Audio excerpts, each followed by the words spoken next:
When I was growing up, there was a local store. It was a country store. It was about 1.5 miles from my house. And I used to ride my bicycle there, and at the end of my long trek on my bicycle, I would get a treat. And for me, it was almost always a fudgesicle, my personal favorite. Today I'm making a version, tastes almost like it did when I was a kid. Maybe even better. Start off by whisking together 2 teaspoons of cornstarch. That's gonna add some texture and thickness with just a little bit of milk, a couple tablespoons. And once the cornstarch has dissolved, you can add the rest of your liquid. 1.5 cups of whole milk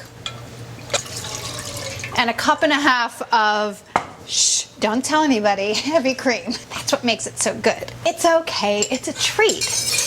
Then you're gonna wanna add some sweetness, 1/2 cup of sugar, and 1/2 cup of cocoa powder. This can lump up a little bit, so just whisk it until all the lumps go away, dissolve. And don't forget to add a little bit of salt. I always add just a bit to enhance the flavors of almost anything, including desserts.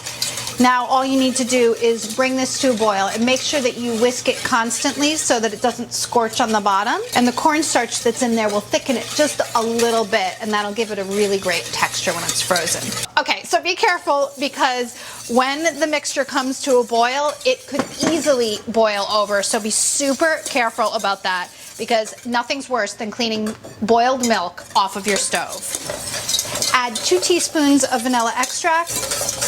It's a great balance of flavor. Chocolate and vanilla go so well together. To make it easy to pour your mixture into your popsicle molds, I suggest putting it into a large glass measuring cup. If you have one, it really does make it easy. I just let it cool off just a little bit. Divide it evenly between 10 molds. These popsicle molds come in 10, so we made the recipe so that it fits. These come with these little tops that will hold the popsicle sticks in their place. Just take your popsicle sticks and stick them in, and then you can freeze them. It just takes a couple of hours. That's it. Then just put these in the freezer for about 6 hours or until they're solid, and then a delightful treat. Let's see if they're as good as when I was a kid. I like to dip them in just a little bit of warm water to loosen them so they're easy to remove from the molds. Ta-da! I'm so excited. Oh my gosh, they're exactly like I had when I was a kid. So delicious, creamy, chocolatey, fantasticness. I would ride like 3 miles for this fudge bar.